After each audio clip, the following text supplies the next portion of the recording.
Next हम देख रहे हैं क्वेश्चन वही है हमारा, इवेलुएट एक इंटीग्रल दे दिया है। ठीक, अब ये इंटीग्रल बिल्कुल देख के समझ में आ रहा है ये क्या है, रियल इंटीग्रल है, कॉम्प्लेक्स इंटीग्रल नहीं है। ठीक, और इसका लिमिट कहाँ से कहाँ तक है, माइनस इंफिनिटी टू इंफिनिटी। अगर लिमिट 0 to 2 पाई है या 0 to पाई है तब हमको चेक करना है किससे, कॉस है या साइन फंक्शन है कि नहीं।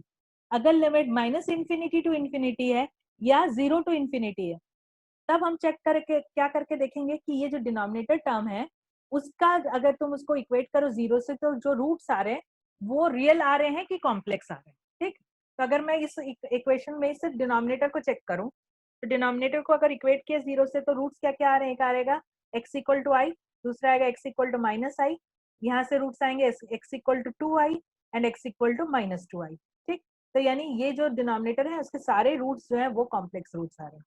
जब ऐसा प्रॉब्लम है तुम्हारा माइनस इंफिनिटी टू इंफिनिटी तुम्हारा लिमिट है और डिनोमिनेटर के रूट्स जो है वो कॉम्प्लेक्स आ रहे हैं, तब हम क्या करेंगे, इस इंटीग्रल को अभी के लिए हम छोड़ देंगे, हम एक नया इंटीग्रल डिफाइन कर लेंगे। ठीक, एक नया बना लिया हमने, इसका अभी इससे कोई रिलेशन नहीं है, इसमें से हम इसको लाएंगे। ठीक, ये नया इंटीग्रल कैसा बनाएंगे हम, इसका जो फंक्शन होगा वो पूरा कॉम्प्लेक्स फंक्शन होगा, वेरिएबल्स पूरे कॉम्प्लेक्स वेरिएबल z होंगे, लेकिन इसका फॉर्म पूरा वैसे ही होगा जैसा तुम्हारे क्वेश्चन में दिया हुआ है। ठीक, तो यहाँ दिया हुआ था x square upon x square plus 1 into x square plus 4, तो मैं जो इंटीग्रल एज्यूम कर रही हूँ उसमें मैं इंटीग्रल की वैल्यू ले लूंगी Z square upon Z square plus 1 into Z square plus 4।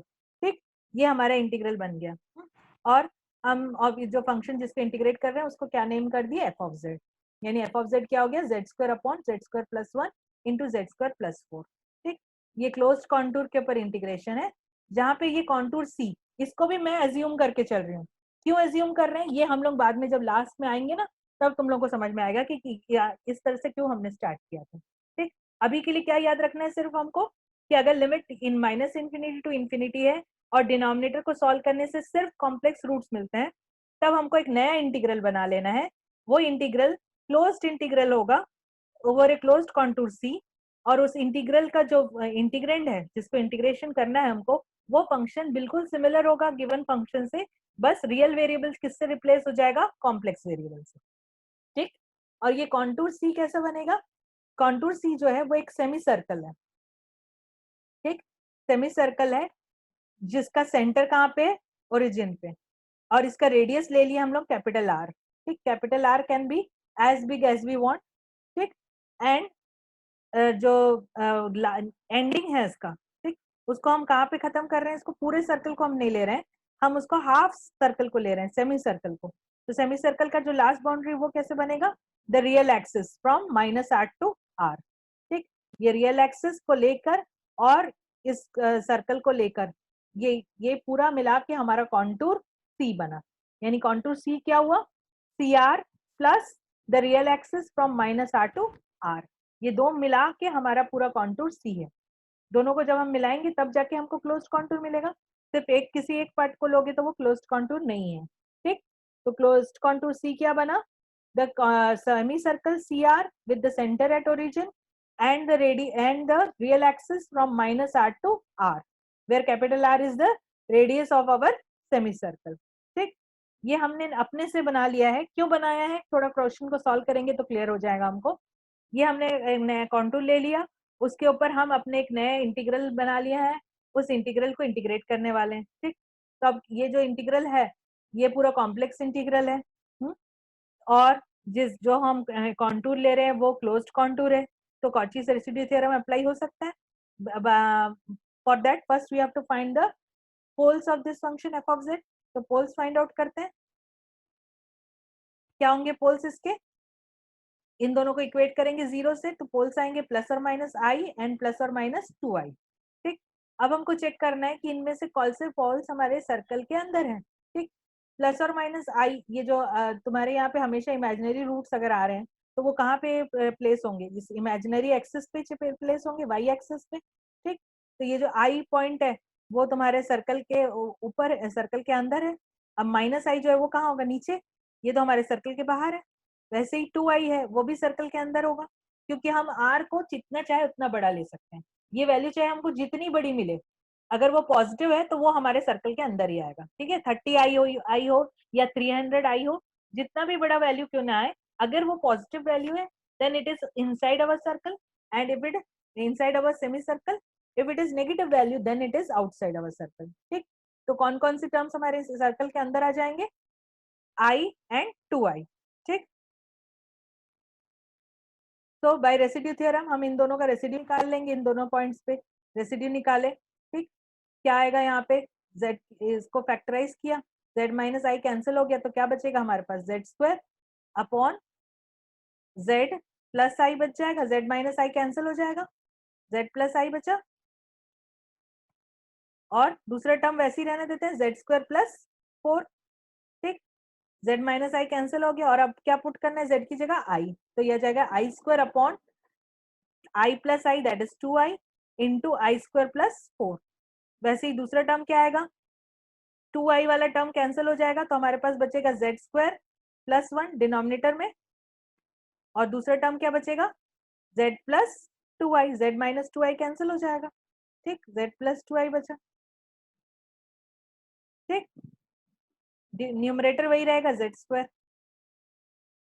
ठीक, अब इसमें z की जगह क्या पुट करना है हमको, 2i, तो यह आ जाएगा 4i square, 4i whole square, then z की जगह 4i स्क्वायर प्लस 1, और यहाँ आएगा 2i plus 2i that is 4i। ठीक, ये दोनों टर्म्स को हम सिंप्लीफाई करेंगे, यहाँ आई स्क्वायर कैंसिल कर लिया हमने, आई स्क्वायर प्लस 4 यानी आ गया -1 प्लस 4 दैट इज 3 इंटू 2 6, तो i बाई 6, यहाँ आएगा आई स्क्वायर और ये कैंसिल हो गया, आई 4 भी कैंसिल हो गया, तो न्यूमरेटर में बचा सिर्फ आई, और डिनोमिनेटर में बचेगा -4 plus 1 that is -3, so it will be minus I by 3।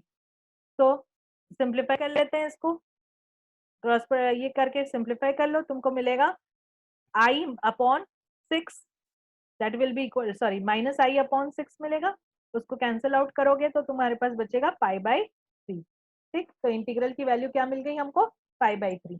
तो ये तो इस इंटीग्रल की वैल्यू मिली, ये तो कॉम्प्लेक्स इंटीग्रल था, हमारा इंटीग्रल तो ये नहीं था। ठीक, हमने अभी एक नया इंटीग्रल बनाया था और उसका वैल्यू हमने फाइंड आउट कर लिया कि उसकी वैल्यू पाई बाई 3 आती है।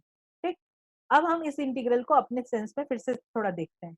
हमने इस इंटीग्रल को कैसे बनाया था, इसका कॉन्टूर, इसका जो कर्व था वो कैसे बनाया था, दो कर्व को ऐड करके। ठीक, तो हमारा कर्व जो इंटीग्रल जो था क्लोज्ड कॉन्टूर सी के ऊपर, इसको मैं लिख सकती हूँ ना कि ये दो कर्व को जोड़ने से बना है, एक कर्व है जो रियल एक्सिस है -r से r तक।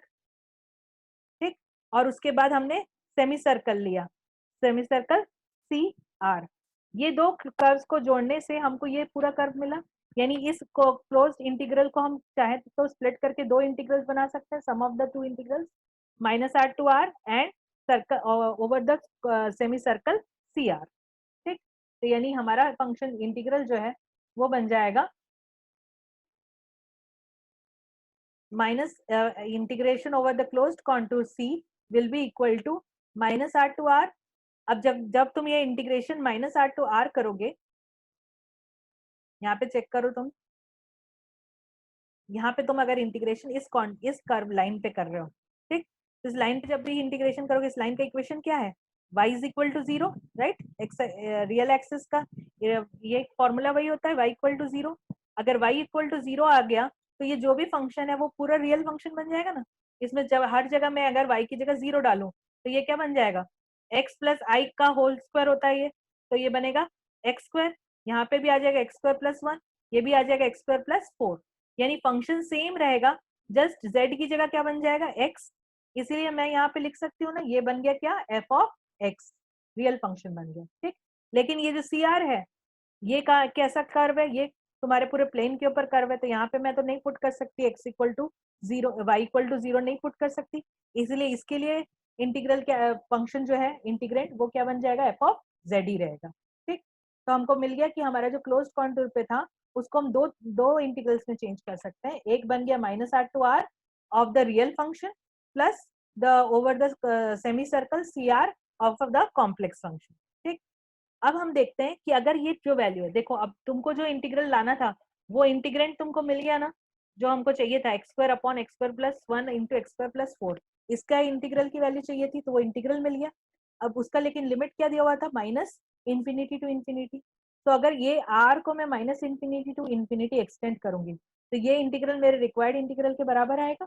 ठीक, तो मैं क्या करती हूँ, वो सिनेरियो चेक करती हूँ जहां मैं रेडियस को इंक्रीज करती जा रही हूँ अप टू इंफिनिटी। ठीक, तो जैसे जैसे मैं आर को इंफिनिटी की तरफ एक्सटेंड करूंगी तो मेरा जो ये सेमी सर्कल है वो कैसा बनता जाएगा, पूरा positive real Argand plane. Negative real Argand plane को नहीं लेना है, सिर्फ पॉजिटिव आर्गन प्लेन बन जाएगा। पूरा आर के वैल्यू इंफिनिटी की तरफ जा रहा है, यानी तुम्हारा जो रेडियस जो है वो इंफिनिटी की तरफ टेंड कर रहा है। ठीक, अब इस वैल्यू में अगर मैं ये जो अपना जो फंक्शन है उसको जरा रीअरेंज करके लिखूं, न्यूमरेटर से जेड स्क्वायर को कॉमन ले लेती हूँ, डिनोमिनेटर में भी हर टर्म से जेड स्क्वायर को कॉमन ली, तो ये आ गया 1/1/z²। यहाँ से जेड स्क्वायर कॉमन ले लिया मैंने। ठीक, फिर दूसरे टर्म में से भी जेड स्क्वायर कॉमन लिया तो ये आएगा 1+4/z²। ठीक, इसमें से भी जेड स्क्वायर कॉमन ले लिया तो कॉमन टर्म का पावर कितना आ गया, z⁴। सिंप्लीफाई करो तो ये क्या बनेगा, 1/z², 1/1+z1/z² plus into 1/4/z²। अब जैसे जैसे z की वैल्यू, रेडियस बढ़ रहा है यानी क्या हो रहा है, मॉडुलस ऑफ z की वैल्यू टेंडिंग टू इन्फिनिटी हो रही है। अगर मॉडुलस इन्फिनिटी की तरफ टेंड करेगा तो obviously z² also will tend to infinity. अब z² अगर टेंड टू इन्फिनिटी करेगा तो ये जो वैल्यू है, ये वैल्यू क्या टेंड करेगी, it will be tending towards 0। ठीक, whereas the length of CR will increase with Z। CR जो ये था, सॉरी CR की लेंथ नहीं, ये जो तुम्हारा रियल एक्सिस पे था वो कहाँ चेंज कर रहा है, -∞ टू इन्फिनिटी। ये इंक्रीज होता जाएगा और ये जो फंक्शन की वैल्यू है वो डिक्रीज होती जाएगी and it will tend towards 0। ठीक, तो जैसे जैसे हमारा r टेंडिंग टू इन्फिनिटी होगा ये जो टर्म है ये वैनिश हो जाएगा, क्योंकि इसकी वैल्यू कहाँ टेंड करेगी, 0 की तरफ। तो हम वैसे लिमिटिंग कंडीशन ले लेते हैं कि मॉड z की वैल्यू जो है वो हम टेंडिंग टू इन्फिनिटी कर रहे हैं, तब ये जो सेकेंड टर्म है उसकी वैल्यू हम क्या ले लेंगे, इक्वल टू 0। अगर ये वैल्यू इक्वल टू 0 हो गई तो हमारे पास इंटीग्रल क्या बचा, this integral is equal to -∞ to infinity f(x) dx। ठीक, और ये इंटीग्रल की वैल्यू हमको दे दी, मिल चुकी है पहले से। ये इंटीग्रल की वैल्यू क्या थी, π/3। हमने पिछले जगह यहाँ पे सॉल्व करके निकाल के रखा है, इस इंटीग्रल की वैल्यू कितनी है, π/3। तो हमको क्या मिला, जो रियल पार्ट है उसी की वैल्यू आ गई π/3। तो यही हमको, यही इंटीग्रल की वैल्यू चाहिए थी, तो ये हमको इंटीग्रल की वैल्यू मिल गई π/3। ठीक, तो इसके साथ ये यूनिट के सारा टॉपिक्स कंप्लीट हो चुका है। तो फॉर सेक्शन के the maths lecture ends today. आज के बाद अब तुम लोगों को कोई भी डाउट रहता है तो राजेश पटेल सर से कांटेक्ट करो, और आगे का भी जो भी तुम्हारी क्वेरीज है उसके लिए तुम राजेश पटेल सर से कांटेक्ट कर सकते हो, क्यूबी भी वो प्रोवाइड कर देंगे तुम लोगों को। ठीक, और सेक्शन जी के लिए आगे हम कंटिन्यू करेंगे from Monday onwards. Other than that, if you have any doubts, you can ask me now.